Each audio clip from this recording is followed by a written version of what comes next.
Como aprender antropologicamente? Do culto da performance ao prazer de viver.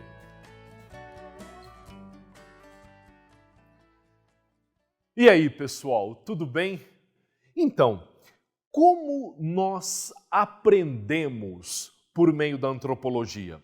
Essa pergunta motiva a nossa conversa de agora. E olha só, é muito legal a gente começar a entender essa pergunta, como que se aprende antropologicamente, usando uma afirmação da Ruth Benedict, uma antropóloga norte-americana que definia a antropologia como lentes para ver o mundo. Portanto, uma forma de se conceber o mundo. Muito bem. Agora, para quem está iniciando os estudos em antropologia, resta uma pergunta, né? Como colocar essas lentes? Então é isso. Se usar essas lentes é uma forma de ver o mundo, e esse ver o mundo é uma forma de aprender antropologicamente, então a pergunta que eu quero investigar com vocês agora é essa. Como é que nós conseguimos conceber essas lentes? Como é que nós conseguimos colocar essas lentes em nossos olhos e olhar para o mundo de uma maneira mais antropológica? E para isso, eu vou fazer um exercício com vocês neste encontro, ok?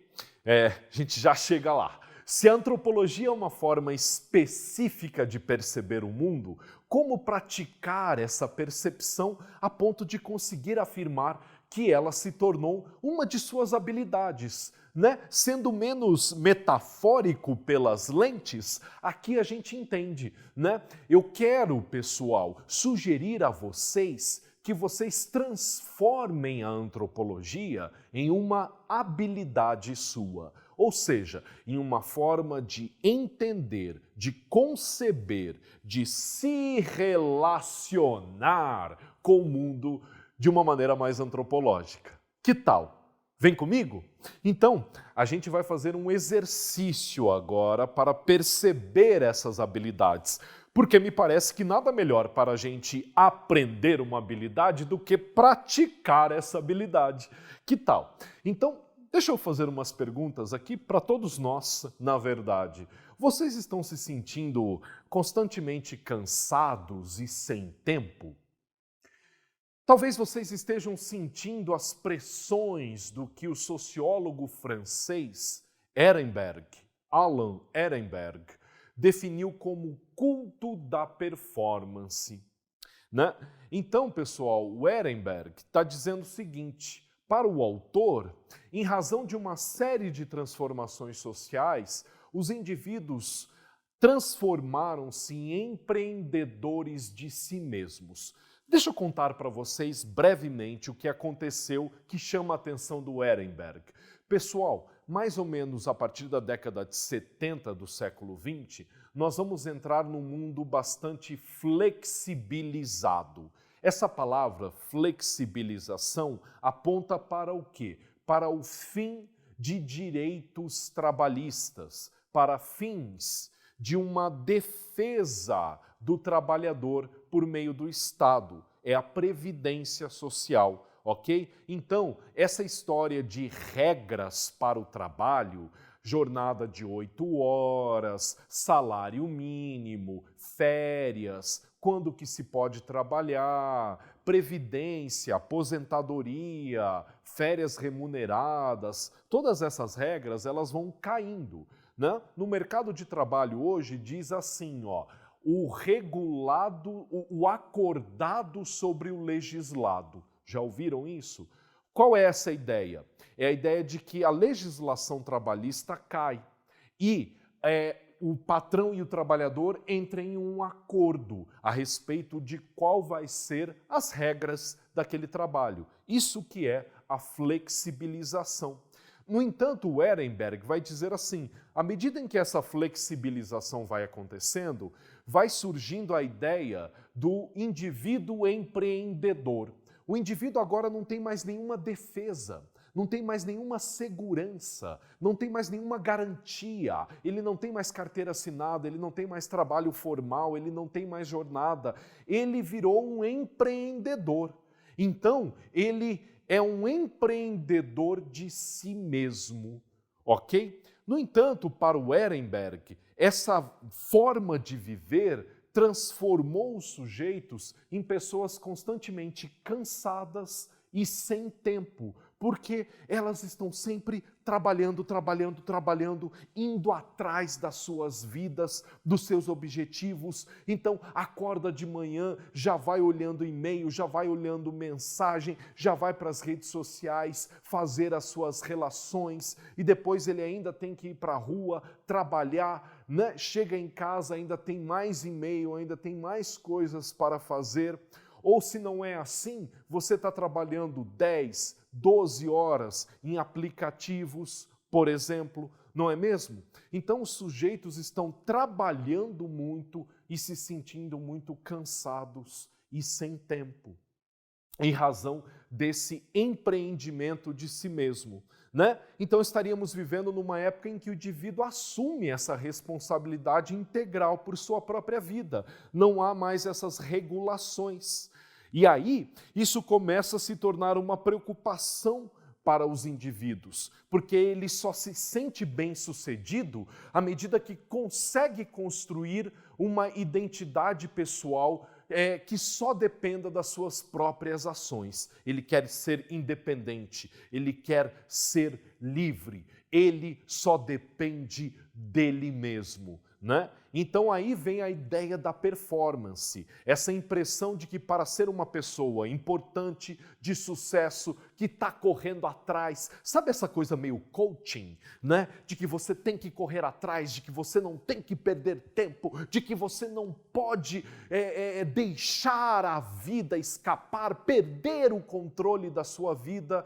Pois é, eu preciso estar constantemente ocupado. Eu tenho minhas obrigações, eu tenho minhas funções, eu nunca tenho tempo, eu não posso parar para ver a natureza, eu não posso parar para conversar com a minha família, eu não posso dormir um pouquinho mais, eu não posso aproveitar a vida porque eu tenho agenda, eu tenho a minha vida para tocar. Né? Não sei se vocês estão se sentindo assim, mas muita gente está se sentindo dessa maneira, pessoal. E um dos resultados disso é que estamos sempre cansados, estamos sempre com sono de dia. Isso vem acontecendo com vocês, né? Você tem sono de dia, mas de noite, na hora de dormir, não tem o sono, fica ansioso, fica angustiado, não consegue se desligar do celular, fica ali com ele deitado na cama. Pois é, pessoal, será que esse culto da performance não poderia ser de outra forma? Será que nós não poderíamos viver as nossas vidas de modo que as pressões e os adoecimentos gerados pelo culto da performance diminuíssem? Porque é isso, pessoal. Tem muitas pessoas aí que só estão conseguindo viver desse jeito na base de muito café, na base de muito remédio, perdendo sono, cada vez mais dormindo menos e mais ainda, cada vez mais abrindo mão dos prazeres da vida, né? E eu não estou falando de festa, de curtição, eu estou falando também, ou sobretudo, de família, de pessoas de que a gente gosta, né? De ficar mais com os nossos filhos e filhas, pais, mães, irmãos e irmãs, nossos amigos, essas pessoas que nos fazem bem, de caminhar mais, ao invés de sempre estar ali, em cima do laço da hora e tendo que correr, não é mesmo? Para as nossas obrigações, as nossas reuniões, não podendo aproveitar as paisagens, degustar a comida que está na nossa mesa, sempre comendo porque tem que botar alguma coisa no bucho e você não pode saborear os alimentos, ir numa feira. Então, as pessoas estão cada vez mais vivendo essas vidas e estão adoecendo por isso. E a pergunta que eu faço para vocês é: não dá para viver de um outro jeito?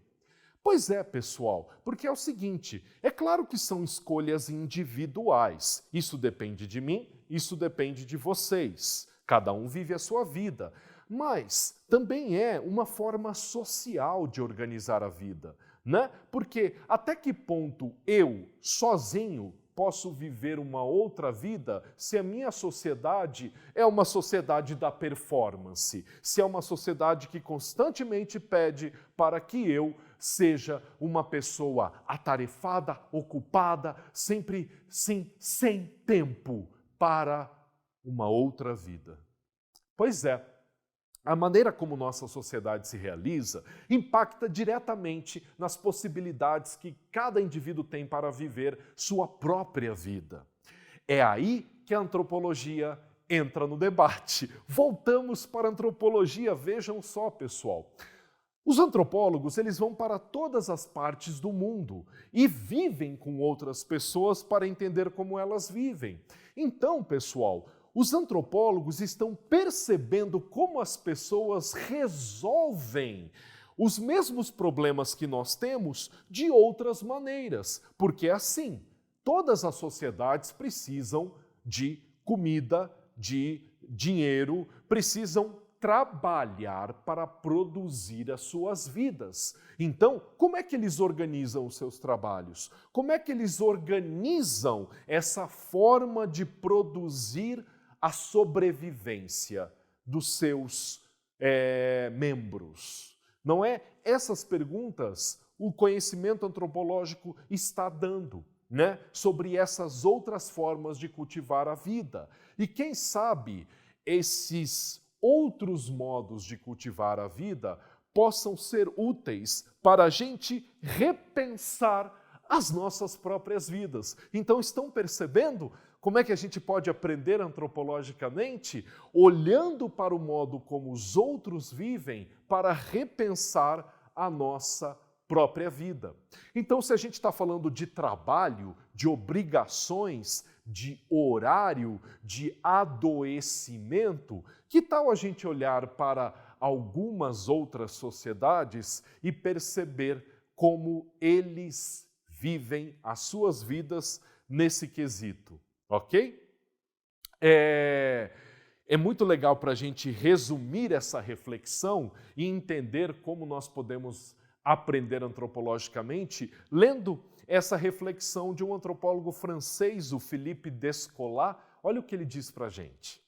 A antropologia nos mostra que o que nos parece eterno, este presente no qual estamos agora trancafiados, é apenas uma entre milhares de outras maneiras já descritas de se viver a condição humana. A antropologia nos oferece o testemunho das múltiplas soluções encontradas para o problema da existência em comum. Uma vez que todas essas soluções foram imaginadas por homens, não é proibido pensar que nós também podemos imaginar formas novas, quem sabe até melhores, de viver juntos. É isso, pessoal. A antropologia, olhando para outras formas de viver, ela pode nos ajudar a repensar as nossas próprias formas de viver. E eu não sei, será que vocês aí não estão precisando viver de uma outra forma? Será que vocês não estão precisando repensar os seus jeitos de viver? Não é na sociedade ocidental que vocês podem encontrar respostas, a antropologia sugere. Fora da sociedade ocidental também pode ter respostas, né? Então, pessoal, o exercício que eu quero fazer com vocês aqui vai com as etnias indígenas do Brasil. Olha lá, ó. Quem sabe as etnias indígenas que habitam o território brasileiro podem, por meio de seus próprios modos de vida, oferecer reflexões para repensarmos o culto da performance. Será que os índios não poderiam nos ensinar a viver vidas menos cansadas e doentes e mais alegres e significativas? Cuidado, pessoal. Os índios, na verdade, são muito diferentes entre eles, ok? Aqui eu estou falando do Gerson Baniwa, da etnia Baniwa, ok? É uma etnia que vive ali na Amazônia, no noroeste da Amazônia, para dentro do continente. O Gerson Baniwa, ele é um antropólogo, é indígena e é antropólogo. E ele fez essas reflexões que eu estou sugerindo aqui para vocês. E tem aqui uma citação dele que nos ajuda a entender o argumento. Ele fala assim, é o Baniwa falando com a gente, ok? Escrevendo para a gente. O trabalho tem que ser para garantir a autossuficiência e a solidariedade alimentar, a hospitalidade residencial, a realização dos eventos festivos e cerimoniais. Sendo assim, só se trabalha o suficiente para suprir essas necessidades diárias. Em geral, os indígenas trabalham em média de 4 a 6 horas por dia. Legal? Então, pessoal, olha que interessante, né? O Baniwa está nos dizendo que eles só trabalham de 4 a 6 horas por dia. E quando você lê isso, você já começa a ficar, opa, como assim? Né? Então, será que eles são preguiçosos? Você fica animado, né? Eu fico muito animado. Quem não ficaria animado em trabalhar em só 4 horas por dia e tal o suficiente?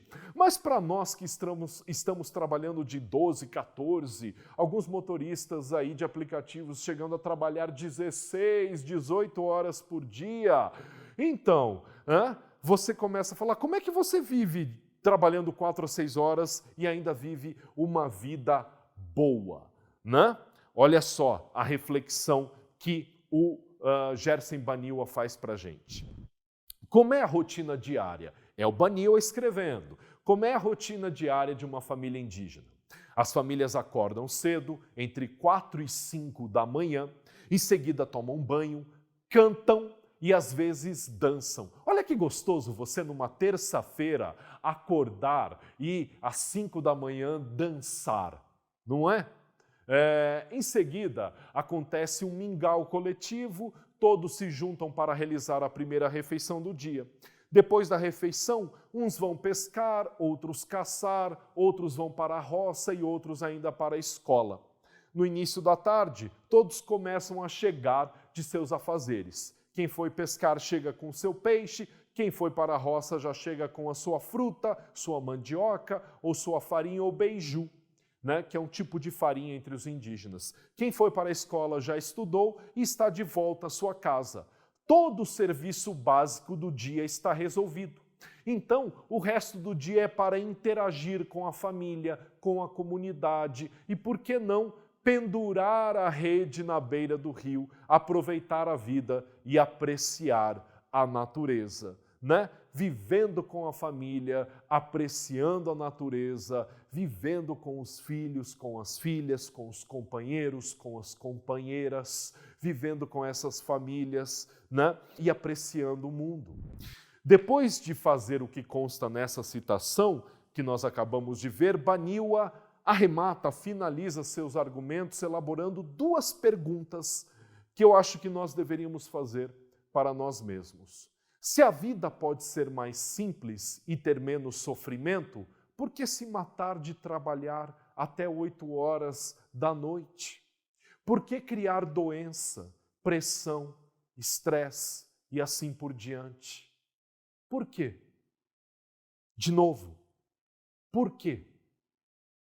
Porque você quer lucro? Porque você quer dinheiro? Sim, eu sei que nós precisamos sobreviver. Ninguém aqui quer ficar rico. Quer dizer, A gente adoraria ficar rico, mas a gente não está trabalhando até 8, 9 horas da noite para ficar rico. Eu e você sabemos disso. A gente está trabalhando para botar a comida na mesa. Então é por isso que isso depende da nossa sociedade. Não é só uma escolha individual. Vocês foram obrigados a trabalhar dessa maneira, pela maneira como a nossa sociedade está organizada. Os índios organizam a vida de uma maneira diferente. E eles... Ah, você acha que eles são pobres? Você acha que eles estão sofrendo? Na verdade, eles estão rindo para a tua cara, chegando em casa às 11 da noite, moído de trabalhar para ganhar aquele saláriozinho no fim do dia. E quem está rindo de quem?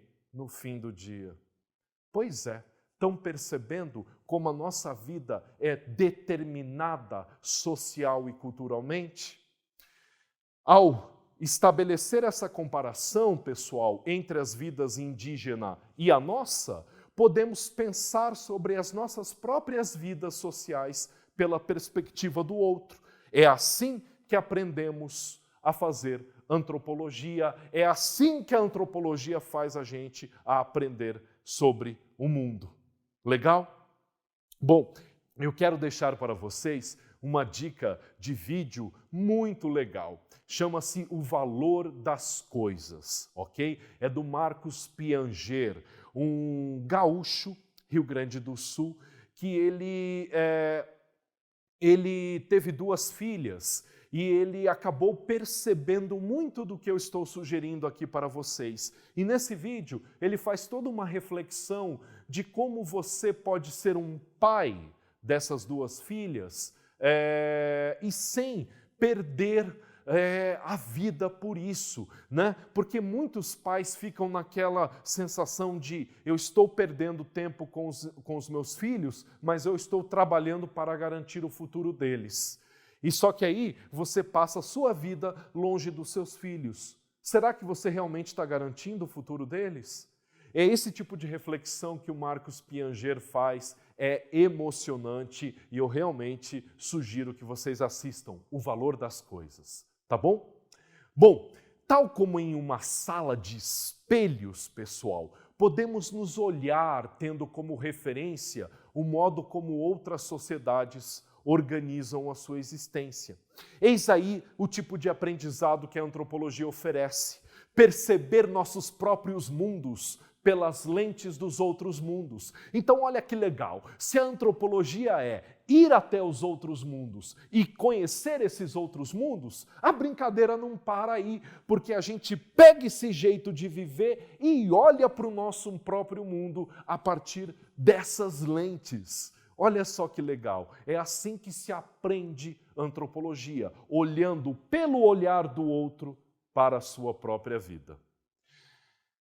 Então, concluindo, pessoal, a antropologia sugere aprender sobre nós mesmos percebendo os outros. Legal? O exercício que eu sugeri a vocês vai para uma crítica do culto da performance, esse modo de viver em nossa sociedade que tem como padrão atual o sujeito empreendedor de si mesmo. Nós estamos cansados e adoecendo em razão desse culto, mas algumas sociedades indígenas vivem um outro modo o trabalho. Então, pessoal, observar como os indígenas vivem o trabalho pode contribuir para que nós vivamos de uma outra forma, quem sabe mais saudável, mais amena do ponto de vista físico, corporal e até mesmo espiritual. Que tal? É isso aí. Um abraço. Tchau, tchau.